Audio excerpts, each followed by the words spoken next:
Okay, transitions math students. In this video, I'm going to go ahead and complete a 1040 tax form for a scenario. First of all, I want to kind of go over completing a 1040. Hopefully you have the notes on the topic. Page 1 is a summary. That's kind of what I have here. Okay, I'll look at that summary. When you get to page 2, basically I go line by line what you should do. Line 1, you do this. Lines 2 through 9 will be whatever. Most of our scenarios, I should correct this here, this is going to be most scenarios.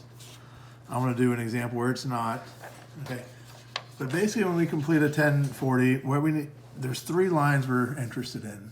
Okay, line 15, we want to find our taxable income. We kind of calculate that already in class, where you add up how much you earn, you subtract the standard deduction, that's your taxable income. And with these forms, there's a lot of stuff we got to report to get to that. That's why there's other lines. But basically, we're going to start with line 1, that's our income. And then we're going to go through that. Oftentimes, maybe line 11 as well. There may be some other income in there on different lines as well. We just need to read what they say. Okay, this will end up, and then we'll end up subtracting the standard deduction. It will tell us to do that. That'll give us our taxable income. That's the important part. Okay, then we want to go ahead and calculate line 40. That's our taxes owed. Basically, you owe so much taxes.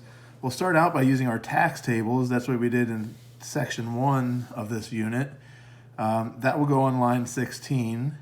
Then we'll look at any sort of deductions. The primary one we're going to look at is if you have dependent children, you get a $2,000 credit times the number of children you have. So if you have 3 children, you'd get a $6,000 credit there. Okay.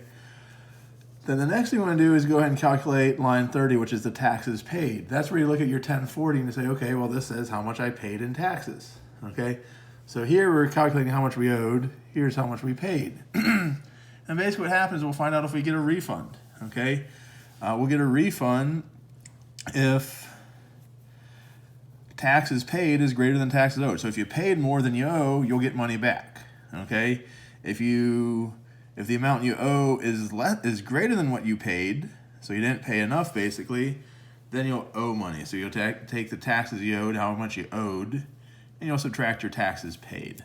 Okay, so let me go ahead and go through a scenario here, and I hope you have access to this, maybe even printed it. So I have Jared and Juanita Holmgren, married couple, 4 kids. Here's their names and ages. Both works. They have mortgage and donate $100 per month to charity. Receive this in bank interest. That's going to be important because that's going to be a little bit different. And they got $411 in stock dividends. And I go ahead and include their W-2s here below. All right. They also have this other form they got. This is for their mortgage insurance and interest. Okay. And I'll discuss that stuff. And for our scenario, it's really not going to be too important. Okay. So we want to go ahead and calculate taxes on that. All right, so here is the actual tax form. It's a 1040 tax form, okay? First thing we're gonna do is just, the top should be pretty self-explanatory. Just fill out everything. Check a box, how are you filing? Are you filing single, married, or married filing separately? Here, this couple is gonna file married, okay? Your first, last name, so we had Jared Holmgren, and his social security number. Then we have Juanita Holmgren and her social security number. Okay. And then their address, we would put in their address, city, state, zip. I'm going to leave that blank. I'm not going to bore with you with now. Okay. Standard deductions, can someone claim them as a dependent? No. Dependents, this is where we're going to list all their children, okay? So we got Julian Holmgren, social security number, son. Okay, child tax credit, yes. Okay, Jillian, social security number, daughter, child tax credit. So we would go ahead and list all those. I'm not going to bore you with all those details right now. You could do that on your own. Now we get to the actual tax form. Here's all of our lines. And like I said, I had a summary of what to do on every single line when you go ahead and calculate this here. Okay. Basically, line 1 is our salaries, taxes, wages, and tips. Okay, that's where we're going to go to our W4 or W2s. So you can see on Jared's tax form here, he made line 1, he made $54,859. So I take that, $54,859 and 16 cents. I'm going to add it to his wife's income over here in her W2, which is $43,180 and 84 cents. Okay, so I'm getting in my calculator that they earn $98,040. So that's where we're going to start our tax form at. So line 1, how much they owed.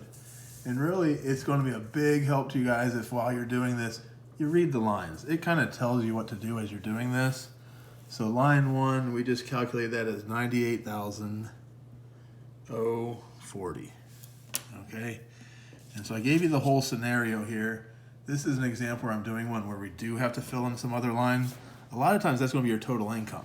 Okay, but these people, they did make some interest. If you look at this scenario I gave you, see if we have both this pulled up at once. They made some interest here, and they made interest in $859. So I need to go ahead and add that here, $859.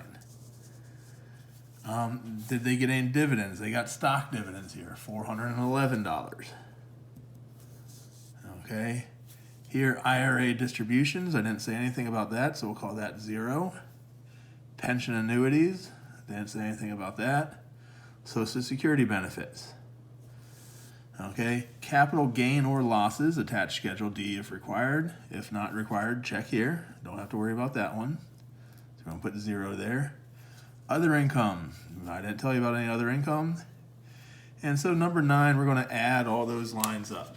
Okay, a lot of zeros there, so it should be pretty easy. I'm just going to add the $859 and $411 to my W2 wages.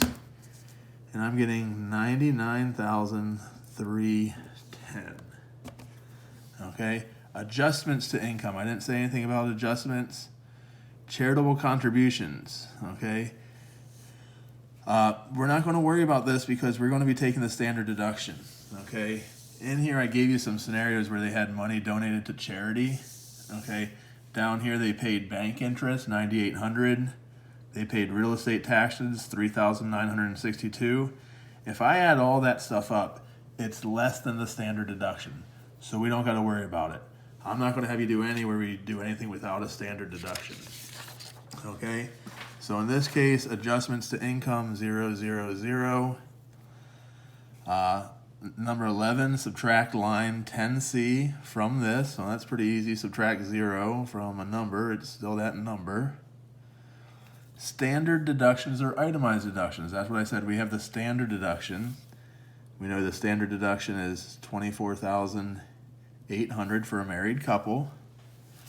Qualified business income deductions, I didn't say anything about that.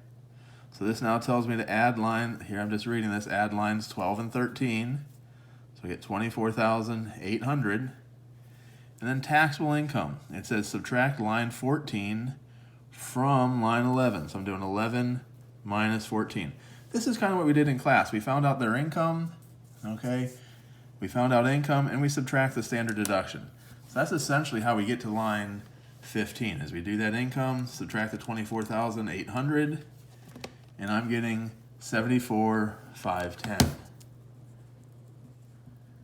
All right, so that is my taxable income. Now we go on to the next page.